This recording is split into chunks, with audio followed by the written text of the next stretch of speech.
বাংলাদেশে থাকা ওই দেশের সংখ্যালঘু হিন্দুদের মতো।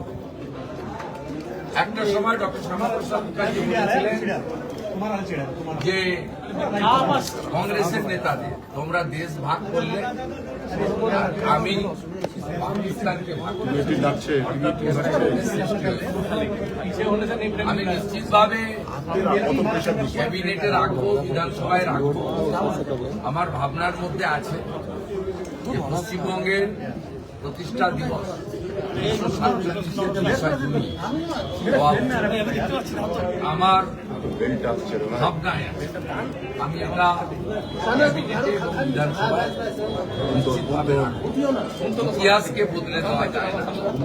তাই আজকে যার বিচারধারার, যার প্রচেষ্টার মধ্য দিয়ে আমি মুখ্যমন্ত্রীর শপথ নিয়েছি, আমার সাথে সিনিয়র পলিটিশিয়ান মানিকতলার নির্বাচিত বিধায়ক তাপস রয় রয়েছেন, গত বিধানসভার চিফ হুইপ অপোজিশন রাজ্য বিজেপির অন্যতম নেতা ঘোষ রয়েছেন, রাজ্য বিজেপির অন্যতম সহসভাপতি অত্যন্ত উচ্চশিক্ষিত প্রাক্তন সাংবাদিক, সিউড়ি থেকে বিপুল ভোটে নির্বাচিত বিধায়ক জগন্নাথ চট্টোপাধ্যায় রয়েছেন এবং সর্বোপরি আমাদের অনুপম ভট্টাচার্য। আমরা সকলে আজকে এখানে এসেছিলাম ও আমার সঙ্গে সমীরদা সকাল থেকে ছিলেন। সমীরদা আমাকে বলছিলেন যে তুমি আজকেই ডক্টর শ্যামাপ্রসাদ মুখার্জি আসবে। আমি সমীরদাকে আরো অ্যাডিশন করে বললাম শ্যামাপ্রসাদ মুখার্জির বাড়িতে যাব, সেখান থেকে আমি প্রণবানন্দকেও বালিগঞ্জ ভারত সেবাশ্রম সঙ্গে গিয়ে প্রণাম করে আসবো। আর মা কালীঘাট মায়ের তার আশীর্বাদ আমার ছিল, কারণ আমি যেদিন প্রথম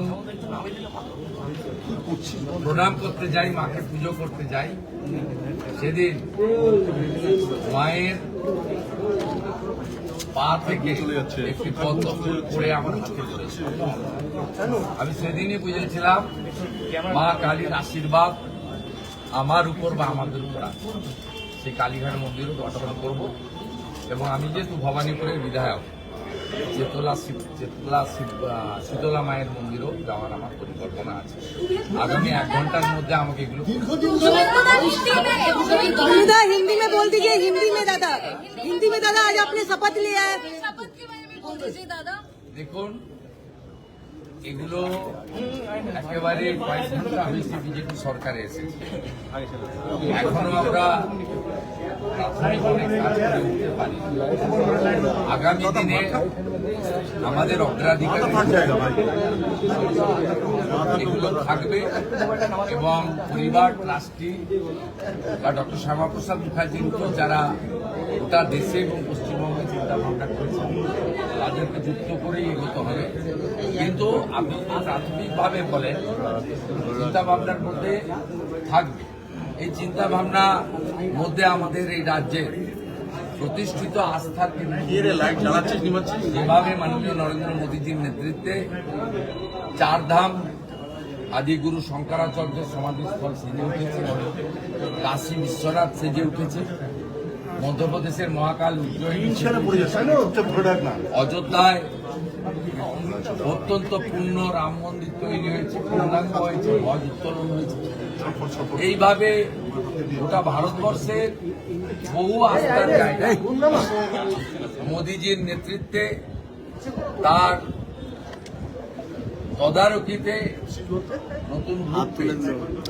এই পশ্চিমবাংলারও বিভিন্ন আস্থার জায়গাগুলি আমরা তাকে নবরূপে সজ্জিত করার কাজও আমাদের থাকবে। সাথে সাথে হেরিটেজ এবং বিশিষ্ট মনীষী তাদের বিষয়ে আমাদের থাকবে। এই দক্ষিণ কলকাতা বা ভবানীপুর এলাকা ডক্টর শ্যামাপ্রসাদ মুখার্জির যেমন বাড়ি আছে, এখানে নেতাজি সুভাষচন্দ্র বসুরও কর্মভূমি আছে এবং সাংস্কৃতিক জগতের দিকপাল সত্যজিৎ রায় থেকে উত্তম কুমার, তাদেরও স্মৃতি বিজয়।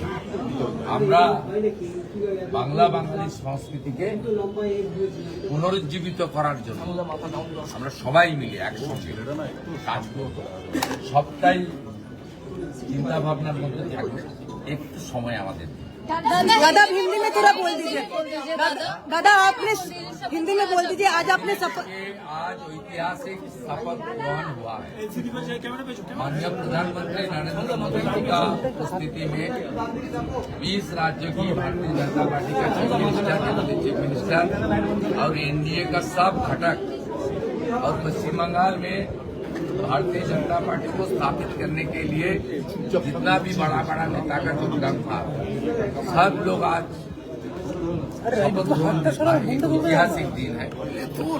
और कम से कम 2.5 लाख 3 लाख जनता ने आज ब्रिगेड परेड मैदान में उपस्थित होकर भाजपा का सरकार को आशीर्वाद दिया। और भाजपा का जो विचारधारा में भारतीय जनता पार्टी ने स्थापित हुआ है, वो विचारधारा डॉक्टर श्यामा प्रसाद मुखर्जी के, और साथ साथ बंगाल का जो फॉर्मेशन हुआ है, इसका पीछे जो हमारी सही इतिहास है वो है 1947 20 जून। हमारी जो कानून सभा था पश्चिम बंगाल में, जो आज असेंबली है, वहाँ डॉक्टर श्यामा प्रसाद मुखर्जी के नेतृत्व में रेजुलेशन पारित करके ये पूर्व बंग जो आज बांग्लादेश है, वो उस वक्त पूर्व पाकिस्तान था, पाकिस्तान का साथ दिया है। और ये जो पोर्शन है वेस्ट बंगाल का पोर्शन, ये भारत का हिस्सा बना। आज ये भारत का हिस्सा नहीं बनता, हमारी इस्लामिक कंट्री में रहना पड़ता। इसलिए जो बंगाल का फॉर्मेशन किया है, बंगाल को जिन्होंने तैयार किया है, आज मुख्यमंत्री बनने का बाद उसका घर आकर उनका श्रद्धा सुमन अर्पित करना, ये तो प्राथमिकता है, ये तो करना चाहिए।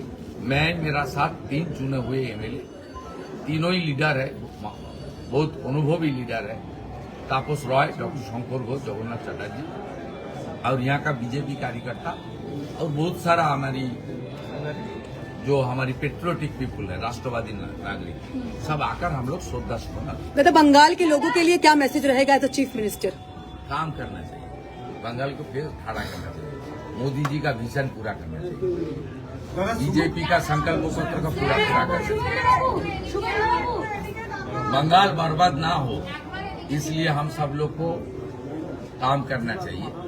सब बंगाल का हर पार्टी, हर सबको हम लोग कोऑपरेशन चाहता है। सरकार चलाने के लिए सबको मदद चाहिए, सबको सुझाव चाहिए। आइए एक साथ बंगाल को खड़ा करना चाहिए। আপনারা দেখছেন সময় বাংলা, সময়ের সাথে সবার পাশে।